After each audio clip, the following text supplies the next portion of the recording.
Bismillahirrahmanirrahim. Assalamualaikum warahmatullahi wabarakatuh. Alhamdulillahirabbil alamin. Wassalatu wassalamu ala Rasulillah wa ala alihi wa sahbihi wa man wala. Asyhadu an la ilaha illallah wa asyhadu anna Muhammadan abduhu wa rasuluh. Allahumma salli ala Muhammad wa ala ali Muhammad. Ya ayyuhalladzina amanu taqullaha haqqa tuqatih wa la tamutunna illa wa antum muslimun. Ikhwani wa akhwati rahimani wa rahimakumullah. Alhamdulillah kita berjumpa kembali di kajian manajemen qalbu. Ini adalah pertemuan yang ke-10. Di pertemuan ini insyaallah kita akan membahas keadaan hati ketika sudah mencapai level furqan atau kemampuan untuk membedakan antara yang hak dan yang batil, yaitu pada tingkatan al-muraqabah bagian yang kedua. Ikhwani wa akhwati rahimani wa rahimakumullah. Wa yanbaghi an yuraqibal 'abdu nafsahu qabla al-'amal wa fil 'amal wa ba'da al-'amal. Seorang hamba seharusnya terus mengevaluasi dirinya sebelum melakukan sebuah amal, ketika melakukan sebuah amal, dan setelah melakukan sebuah amal. Sebelum melakukan amal maksudnya adalah apakah yang menggerakkannya untuk melakukan hal itu? Apakah hawa nafsunya, atau untuk mencari kedudukan dan jabatan, harta, atau mencari keridhaan Allah Subhanahu wa taala.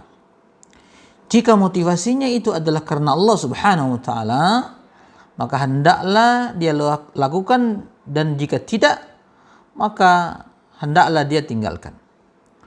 Wa hadza huwal ikhlas, dan inilah maksud ikhlas. Ketika sedang melakukannya, maksudnya adalah apakah dia melakukannya dengan memperindahnya sehingga dapat pujian manusia, atau karena takut mendapatkan celaan mereka, ataukah dia melakukannya agar Allah melihatnya sedangkan dia tengah melakukan perintah Allah dan menjauhi larangannya. Jika karena Allah, maka hendaklah dia lanjutkan, dan jika tidak, maka dia harus meminta ampunan.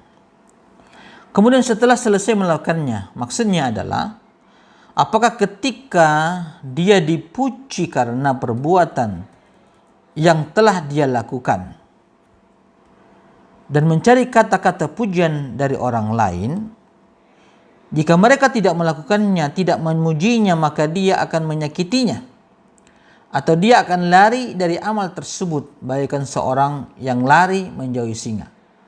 Hanya saja Allah Subhanahu wa taala selalu mengawasi hambanya, dan orang-orang yang benar-benar menjadi hambanya tidak akan menyukai perhatian orang lain. Dia hanya gembira dengan karena Allah Subhanahu wa taala, senang karena ketaatan kepada Allah Subhanahu wa taala, dan bukan karena pekerjaan itu sendiri.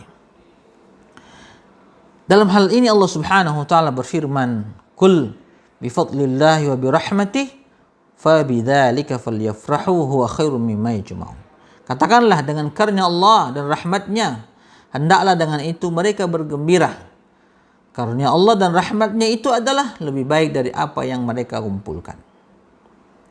Ikhwani wa akhwati rahimani wa rahimakumullah. Diriwayatkan dari Abu Dzar radhiyallahu anhu, dia bertanya kepada Rasulullah sallallahu alaihi wasallam, "Wahai Rasulullah, bagaimana menurutmu jika seseorang melakukan kebaikan lalu ia mendapatkan pujian dari orang lain?" Maka Rasulullah SAW menjawab, "Tilka ajilu busyral mu'min." Itu adalah kabar gembira yang disegerakan bagi seorang mukmin. Inilah pengawasan seorang hamba kepada jiwanya di dalam ketaatan, yaitu keadaan yang tulus ikhlas dalam beribadah hanya untuk Allah Subhanahu wa taala. Pengawasan seorang hamba terhadap jiwanya, terhadap dirinya di dalam kemaksiatan dilakukan dengan bertaubat, menyesali dan meninggalkan perbuatan maksiat pada waktu itu juga. Adapun pengawasannya terhadap hal-hal yang mubah dilakukan dengan selalu menjaga adab menjaga etika, dan bersyukur terhadap seluruh nikmat. Karena seorang hamba tidak akan pernah terbebas dari kenikmatan yang harus disyukuri dan cobaan yang perlu dihadapi dengan kesabaran. Semua itu adalah sebuah kesempurnaan di dalam pengawasan atau muraqabah. Dengan demikian, maka muraqabah bisa terwujud dengan ilmu secara berkesinambungan dan juga ketakwaan dengan perasaan bahwasanya Allah Subhanahu wa taala selalu mengawasi lahir dan batinnya. Ilmu dan keyakinan secara kontinu merupakan hakikat dari muraqabah. Buah dan ilmunya bahwasanya Allah selalu mengawasi dan melihatnya, mendengar perkataannya. Dia mengetahui setiap perbuatan dan apa yang terlintas di hatinya dalam setiap waktu, tiap hembusan nafas dan kedipan mata. Oleh karena itulah Rasulullah SAW memberikan wasiat kepada sahabat Mu'adz bin Jabal radhiyallahu anhu dengan sabdanya, ittaqillaha haitsuma kunta, bertakwalah engkau kepada Allah dimanapun engkau berada.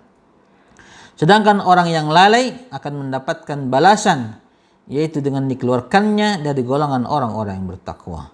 Ikhwani wa akhwati rahimani wa rahimakumullah. Untuk itu, muraqabah adalah beribadah dengan nama-nama Allah Subhanahu wa taala. Ar-Raqib, yang Maha mengawasi, Al-Hafiz, yang Maha menjaga, Al-Alim, yang Maha mengetahui, As-Sami', yang Maha mendengar, Al-Basir, yang Maha melihat.